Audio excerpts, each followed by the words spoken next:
So I thought, what better way to learn about Buddhism, especially if you're not familiar with it, and what better way to learn about the Buddha than to look at some of the myths that surround it. I think when we look at other religions, me being raised a Christian, I know that there were myths that surrounded Christianity. And I know that there are myths surrounding Buddhism, so surely if they're surrounding Christianity and surrounding Buddhism, I would think every other religion out there has some type of myths surrounding them. So I thought, why not do a talk on debunking some of the myths that surround Buddhism. I can tell you ever since becoming a Buddhist that I've heard about everything that you could ever think a person could hear. Some were not so kind, some were kind of funny, and some were just downright mean, some of the things that we hear. So, and I don't want to go too deep into some of the negative because I don't want the negative energy here. So I prefer not to bring negative energy into this type of group. So I decided I'd share a funny one with you. At least it was funny to me. And to set it up, when I wear my mala to work, I usually put it inside my shirt. Not because I'm ashamed of my beliefs, but because I don't want anything bad to happen to it. And wearing my mala when I go to work and feeling it reminds me, hey, be mindful of what you say, be mindful of what you do, be mindful of what you think of other people. And this older gentleman had seen my mala, it was coming out of my shirt, and he's probably in his early to late 60s. And he said, "What's that?" I said, "Oh, it's a Buddhist prayer necklace." By the way, I knew to explain it to him. And he said, you Buddhists are going to hell. You Buddhists think that Buddha's God, and Buddha ain't God. God is God. And you Buddhists are going to hell if you don't change your ways. What do you say to a guy like that? When he's standing there brazenly looking you in your face telling you these things. What do you say to him? How do you respond? I just politely thanked him for his opinion and I excused myself.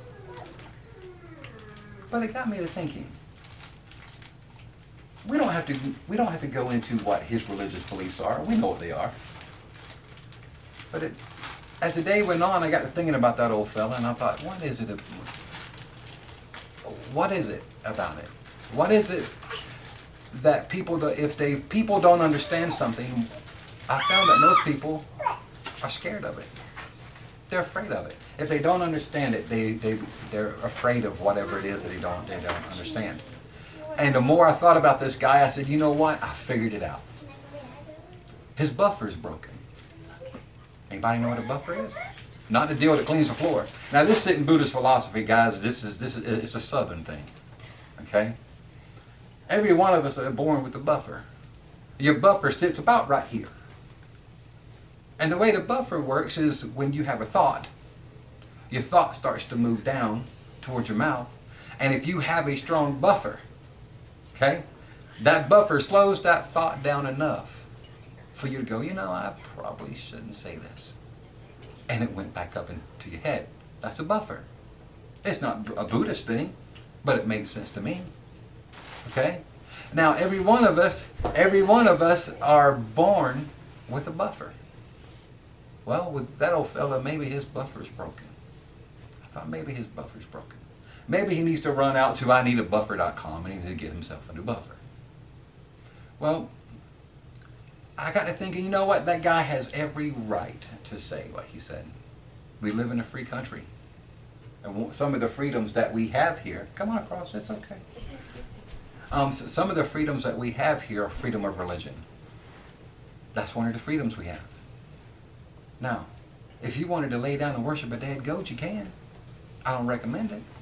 But in this country, you can. And another freedom we have is freedom of speech. But just because you have the right doesn't mean you should say it all the time. Some things should just remain a thought. And for that old fellow, one of the things was that probably should have remained a good thought. But he had a broken buffer and he decided to share that his philosophy with me. So, and I thought, that leads perfectly into the first myth I want to talk about. The first myth I want to talk about, I wrote them down, is that Buddhists worship a false god. Now, I grew up in a Christian church. And I can remember many times my pastor talking about, that you shouldn't worship a false god. And the funny thing was, he always used the Buddha as an example. Always. When he was talking about a false god. Now clearly he didn't understand what the Buddha taught. He didn't understand who the Buddha was. Okay? But it was easy for him to use the Buddha as the example of a false god. Well, I'm looking forward to debunking this myth, because the Buddha was not a god. He was a man. He was born of a woman, from the seed of a man. It's not immaculate conception, folks. Okay? He was born from a woman, from the seed of a man, which makes him a human being. Well, one of the Buddha's students came to him and they said, "Teacher, are you a god?" And the Buddha, in my opinion, gave probably one of the best answers you could ever give if anyone was to ever ask you that question. You could tell he thought about it. Because I know if someone ever came to me and said that to me, they never will. I hope I give this answer that the Buddha gave, because it was perfect. The student said, "Teacher, are you a god?" And the Buddha said, "No."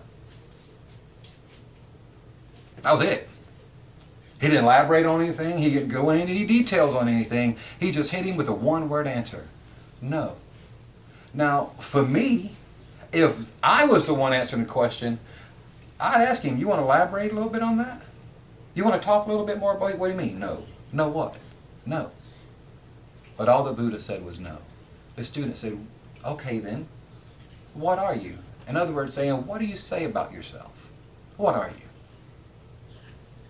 And the Buddha said, "I'm awake." Once again, if that's me sitting there, I'm thinking, well, yeah, me too.